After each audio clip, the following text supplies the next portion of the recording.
Imagine you're at your family's 4th of July cookout. The burgers and brats are on the grill, with all the sides on the table, waiting to be devoured.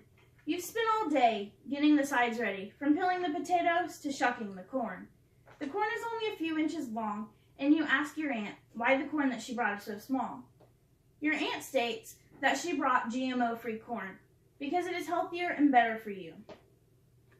Growing up in the agriculture industry, I have found myself interested in GMOs for many years and have spent countless hours researching them. Many people hear the word GMO and think, oh my gosh, that's a scary word, and I have no idea what it means. Well, I'm here today to tell you what that means, what crops are genetically modified, why they are good for the environment, and why we should buy and eat GMO foods. What are GMOs? GMO is an abbreviation for genetically modified organism. According to What Are GMOs 2016, there are genetic modification in plants and in animals that have desirable new traits and are better than their parents. This can be accomplished from unrelated species being combined to produce a better offspring with the best traits from both parents. Or they can be synthetic or heavily modified DNA that has been transplanted into the seed of a plant or the egg of an animal. Most of the time, this is done using radiation in a lab to achieve modification. Farmers and ranchers have already been doing this for thousands of years to obtain a better yield in the field or a better herd of livestock to survive and thrive on the ground that they own. In these days, they use natural ways to cross-pollinate or breed their cows with the neighbor's bull that is producing a better offspring than their own. This leads me to my next point, which is not everything you eat is modified. What crops are modified? The Big 10.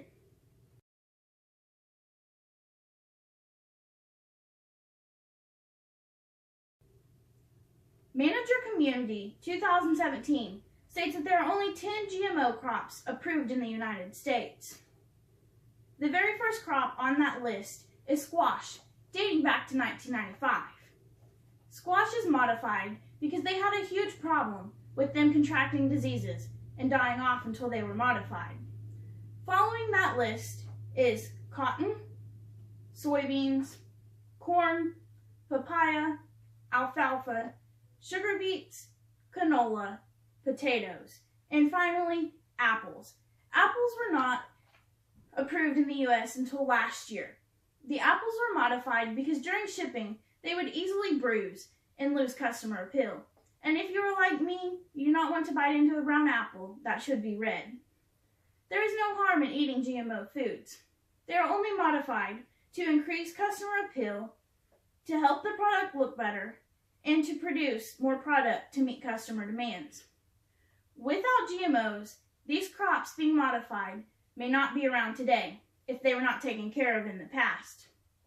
If corn was not modified, the ears would be very small and not be able to have enough to feed our livestock or ourselves. It takes many years to get the government's seal of approval on a new GMO product. It also takes a lot of testing to ensure its safety. Speaking of safety, what about the safety of our environment? GMOs are good for the environment because they reduce the amount of herbicide and pesticide applied to the crops during a growing season. It used to be back before the scientific breakthrough of GMOs that a farmer would have to spray their crops a lot of times during one growing year. They would do this to keep plant-damaging insects off of the plants, but they always had dirty crops. By dirty crops, I mean they were always seeds from unwanted weeds mixed in with the harvest. They now have GMO corn that is Roundup ready. This means the corn can be sprayed with Roundup to kill unwanted weeds and still survive, being unharmed. According to Seropoli Nicholas 2016, the next major breakthrough that came from GMOs was no-till farming. This practice of farming means that the farmer could spend less time and gas in his field. Thus, this reduces the amount of greenhouse gases released from the farmer working in his field. It also helps the farmer to save money and wear and tear on equipment. This is great for the farmer because now his equipment can last twice as long, and when it is time for new equipment, the farmer has enough money saved up to either buy the whole piece of equipment or put a good down payment on it.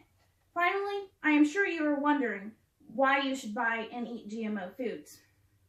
Like I said earlier, would you like to bite into a red apple and on the inside it be brown and rotten? If we didn't have GMOs, most all of your apples would be brown and rotten. No one wants to buy a brown and rotten apple. Or, for that fact, any rotten food. Not only does GMOs increase the quality of your food, but GMO food is also cheaper than non-GMO food. With the expensive cost of everyday living, I know we are all trying to cut costs and save every penny that we can. I have often heard the question, well, why should we eat GMO food instead of non-GMO food?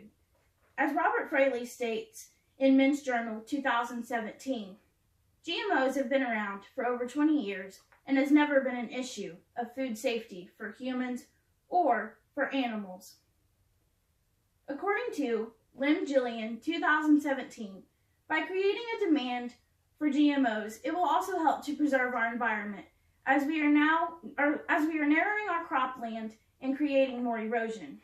As you can see, many people in the United States do not know what GMOs are, what crops are modified, how they are good for the environment, or why we should buy and eat them.